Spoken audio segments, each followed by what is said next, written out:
ادھر عمر بن سعد 4000 کا مزید لشکر لے کر مقابلے پر پہنچ گیا۔ عمر بن سعد نے ہر چند چاہا تھا کہ اس کو حضرت حسین کے مقابلے کی مصیبت سے نجات مل جائے، مگر ابن زیاد نے کوئی بات نہیں سنی اور ان کو مقابلے کے لیے بھیج دیا۔ عمر بن سعد یہاں پہنچا تو حضرت حسین سے کوفہ آنے کی وجہ پوچھی۔ آپ نے پورا واقعہ بتلایا اور یہ کہ میں اہل کوفہ کا بلایا ہوا ہوں، اگر اب بھی ان کی رائے بدل گئی تو واپس جانے کے لیے تیار ہوں۔ عمر بن سعد نے ابن زیاد کو اس مضمون کا خط لکھا کہ حسین واپس جانے کے لیے تیار ہیں۔ ابن زیاد نے جواب دیا کہ حسین کے سامنے صرف ایک بات رکھو کہ یزید کے ہاتھ پر بیعت کریں، جب وہ ایسا کر لیں تو پھر ہم غور کریں گے کہ ان کے ساتھ کیا معاملہ کیا جائے۔ اور عمر کو حکم دیا کہ حسین اور ان کے رفقا پر پانی بالکل بند کر دو۔ یہ واقعہ حضرت حسین رضی اللہ عنہ کی شہادت سے 3 روز پہلے کا ہے۔ ان حضرات پر پانی بالکل بند کر دیا گیا، یہاں تک کہ جب یہ سب حضرات پیاس سے پریشان ہو گئے تو حضرت حسین رضی اللہ عنہ نے اپنے بھائی عباس بن علی کو 30 سوار اور 30 پیادوں کے ساتھ پانی لانے کے لیے بھیجا۔ پانی لانے عمر بن سعد کی فوج سے مقابلہ بھی ہوا، مگر بالآخر وہ 20 مشکیں پانی کی بھر لائے۔ اس کے بعد حضرت حسین رضی اللہ تعالی عنہ نے عمر بن سعد کے پاس پیغام بھیجا کہ آج رات کو ہماری ملاقات اپنے اپنے لشکر کے ساتھ ہو جانی چاہیے تاکہ ہم سب کے سامنے گفتگو کریں۔ عمر بن سعد اس پیام کے مطابق رات کو ملے۔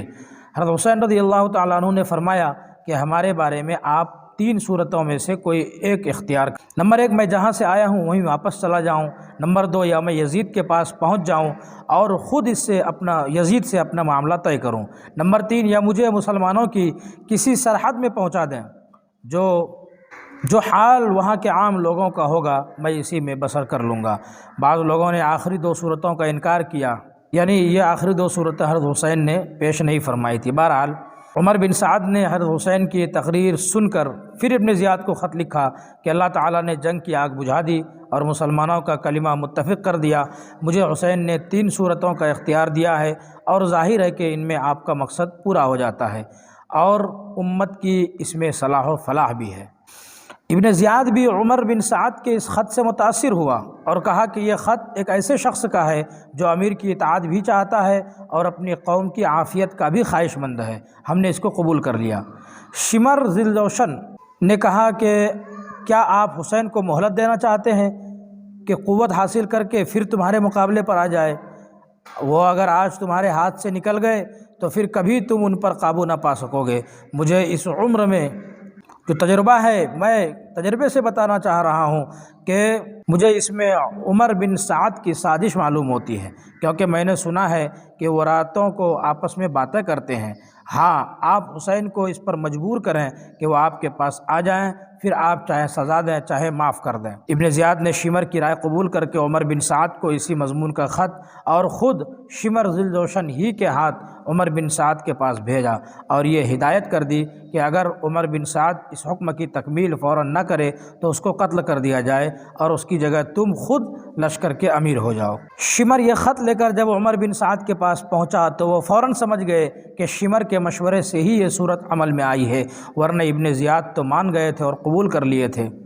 اس کو کہا کہ تم نے بڑا ظلم کیا کہ مسلمانوں کا کلمہ متفق ہو رہا تھا، اس کو ختم کر کے قتل و قتال کا بازار گرم کر دیا۔ بالآخر حضرت حسین رضی اللہ تعالیٰ عنہ کو یہ پیغام پہنچایا گیا۔ آپ نے اس کے قبول کرنے سے انکار فرما دیا کہ اس ذلت سے تو موت ہی بہتر ہے۔ شمر ذیلجوشن اس محاذ پر محرم کی 9ویں تاریخ کو پہنچا تھا۔ حضرت امام حسین اس وقت اپنے خیمے کے سامنے بیٹھے ہوئے تھے۔ اسی حالت میں کچھ اونگ آ کر آنکھ بند ہو گئی اور پھر ایک آواز کے ساتھ بیدار ہو گئے۔ آپ کی ہمشیرہ زینب رضی اللہ عنہا نے یہ آواز سنی تو دوڑی آئی اور وجہ پوچھی۔ فرمایا کہ میں نے رسول اللہ صلی اللہ علیہ وسلم کو خواب میں دیکھا ہے۔ فرمایا کہ اب تم ہمارے پاس آنے والے ہو۔ ہمشیرہ یہ سن کر رو پڑی۔ حضرت حسین رضی اللہ عنہ نے تسلی دی۔ اسی حالت میں شمر کا لشکر سامنے آ گیا۔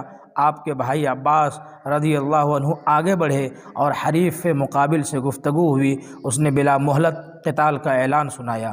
عباس رضی اللہ تعالی عنہ نے آ کر حضرت حسین کو اطلاع دی۔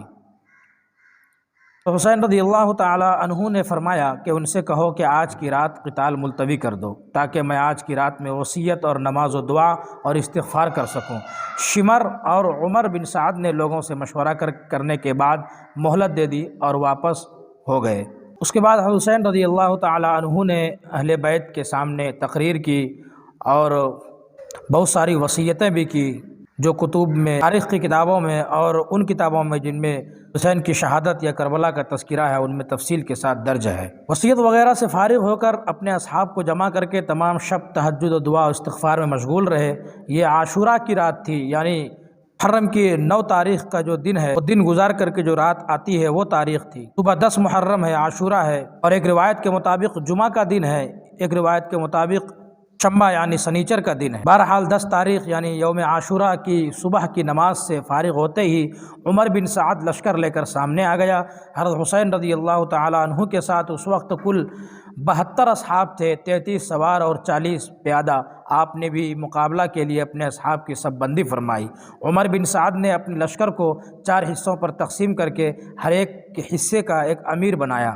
ان میں سے ایک حصے کا امیر حر بن یزید تھا، یعنی یزید کا بیٹا حر، جو سب سے پہلے 1000 کا لشکر لے کر مقابلے کے لیے بھیجا گیا تھا اور حضرت حسین کے ساتھ ساتھ چل رہا تھا۔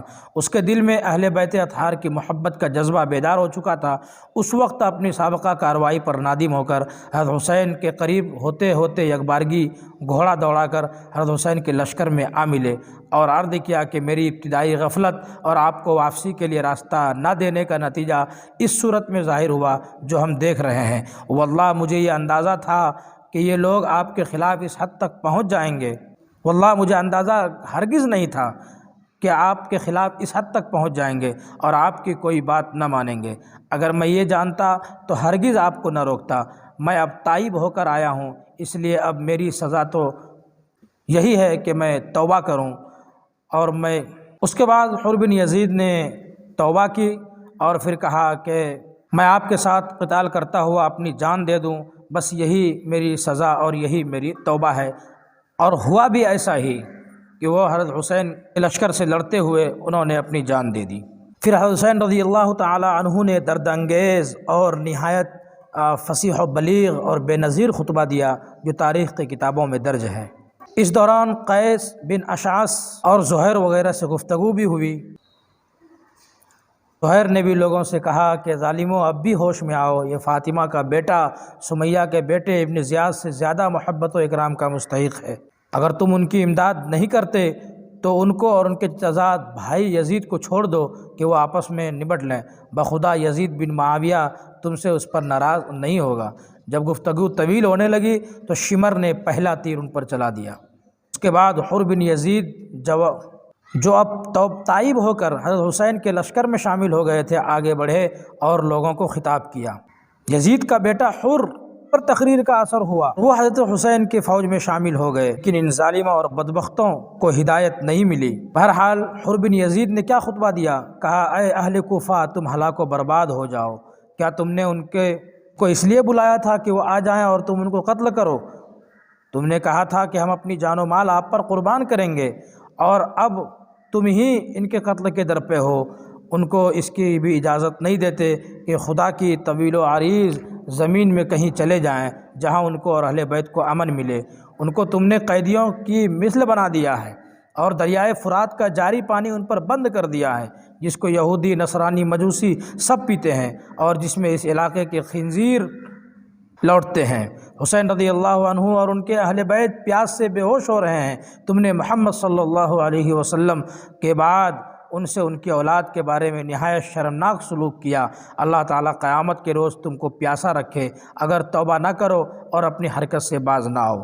اب حر بن یزید پر بھی تیر پھینکے گئے اور وہ واپس آ گئے۔ حضرت حسین رضی اللہ عنہ کے آگے کھڑے ہو گئے، یعنی آپ ادھر سے واپس آنے کے بعد حضرت حسین کے سامنے کھڑے ہوئے۔ اس کے بعد تیر اندازی کا سلسلہ شروع ہو گیا، پھر گھمسان کی جنگ ہوئی، فریق مخالف کے بھی کافی آدمی مارے گئے۔ حضرت حسین رضی اللہ عنہ کے رفقا بھی بعض شہید ہوئے۔ حر بن یزید نے حضرت حسین کے ساتھ ہو کر شدید قتال کیا، بہت سے دشمنوں کو قتل کیا۔ مسلم بن اوسجہ رضی اللہ عنہ زخمی ہو کر گر گئے۔ حبیب بن مطہر ان کے پاس آئے اور کہا کہ جنت کی خوشخبری تمہارے لیے ہے، اگر میں یہ جانتا کہ میں تمہارے پیچھے شہید ہونے والا ہوں تو میں تم سے تمہاری وصیت دریافت کرتا۔ انہوں نے کہا ہاں میں ایک وصیت کرتا ہوں، اور حسین کی طرف اشارہ کر کے کہا کہ جب تک وصیت کے طور پر انہوں نے حضرت حسین کی طرف اشارہ کر کے کہا کہ جب تک زندہ ہو ان کی حفاظت کرنا۔ کے بعد شقی و بدبخت شمر نے چاروں طرف سے حضرت حسین رضی اللہ عنہ اور ان کے رفقا پر حملہ بول دیا۔ حضرت حسین رضی اللہ تعالی عنہ کے رفقا نے بڑی بہادری سے مقابلہ کیا۔ کوفہ کے لشکر پر جس طرف حملہ کرتے تھے میدان صاف ہو جاتا تھا۔ جب عروہ بن قیس نے یہ حالت دیکھی تو عمر بن سعد سے مزید لشکر کی طلب کی اور شیس بن ربیعی سے کہا کہ تم کیوں آگے نہیں بڑھتے؟ اس وقت شیس سے نہ رہ گیا اور کہا تم سب گمراہ ہو، ابن علی جو اس وقت روئے زمین پر سب سے بہتر ہیں ان سے قتال کرتے ہو، اور سمیہ زانیہ کے لڑکے ابن زیاد کا ساتھ دیتے ہو۔ عمر ابن سعد نے جو کمک اور تازہ دم 500 سپاہی بھیجے، یہ آ کر مقابلہ پر ڈٹ گئے۔ اصحاب حسین نے اس کا بھی نہایت بہادری سے مقابلہ کیا اور گھوڑے چھوڑ کر میدان میں پیادہ آ گئے۔ اس وقت بھی حر بن یزید نے سخت قتال کیا۔ اب دشمن نے خیموں میں آگ لگانا شروع کر دیا۔ حضرت حسین رضی اللہ عنہ کے اکثر رفقا شہید ہو چکے تھے اور دشمن کے دستے حضرت حسین کے قریب پہنچ چکے تھے۔ ابو شمامہ ساعدی نے عرض کیا کہ میری جان آپ پر قربان، میں چاہتا ہوں کہ آپ کے سامنے قتل کیا جاؤں، لیکن یہ دل چاہتا ہے کہ ظہر کا وقت ہو چکا ہے اور یہ نماز ادا کر کے پروردگار کے سامنے جاؤں۔ حضرت حسین نے بآواز بلند جنگ ملتوی کرنے کا اعلان فرمایا، یہاں تک کہ ہم نماز پڑھ لیں۔ ایسی گھمسان جنگ میں کون سنتا تھا؟ طرفین سے قتل و قتال جاری تھا۔ ابو شمامہ اسی حالت میں شہید ہو گئے۔ اس کے بعد حضرت حسین رضی اللہ تعالی عنہ نے اپنے چند اصحاب کے ساتھ نماز ظہر یعنی صلاۃ الخوف کے مطابق ادا فرمائی۔ نماز کے بعد پھر قتال شروع کیا۔ اب یہ لوگ حضرت حسین تک پہنچ چکے تھے۔ حنفی حضرت حسین کے سامنے آ کر کھڑے ہو گئے اور سب تیر اپنے بدن پر کھا رہے تھے، یہاں تک کہ زخموں سے چور ہو کر گر گئے۔ اس وقت زہیر نے حضرت حسین کی مدافعت میں سخت قتال کیا، یہاں تک کہ وہ بھی شہید ہو گئے۔ اس وقت حضرت حسین کے پاس بجز چند رفیقوں کے کوئی نہ رہا، اور یہ رفقا بھی دیکھ رہے تھے کہ ہم نہ حضرت حسین کو بچا سکتے ہیں نہ خود بچ سکتے ہیں۔ تو اب ان میں سے ہر شخص کی یہ خواہش تھی کہ حضرت حسین کے سامنے پہلے شہید ہو جاؤں، اس لیے ہر شخص نہایت شدت و شجاعت سے مقابلہ کر رہا تھا۔ اسی میں حضرت حسین کے بڑے صاحبزادے علی اکبر یہ شعر پڑھتے ہوئے آگے بڑھے: میں حسین بن علی کا بیٹا ہوں، قسم ہے رب البیت کی کہ ہم رسول اللہ سے قریب تر ہیں۔ کمبخت مرارہ ابن منقذ نے ان کو نیزہ مار کر گرا دیا۔ پھر کچھ شقی آگے بڑھے اور لاش کے ٹکڑے کر دیے۔ حضرت حسین رضی اللہ عنہ سامنے آئے اور کہا خدا تعالیٰ اس قوم کو برباد کرے جس نے تجھے قتل کیا ہے۔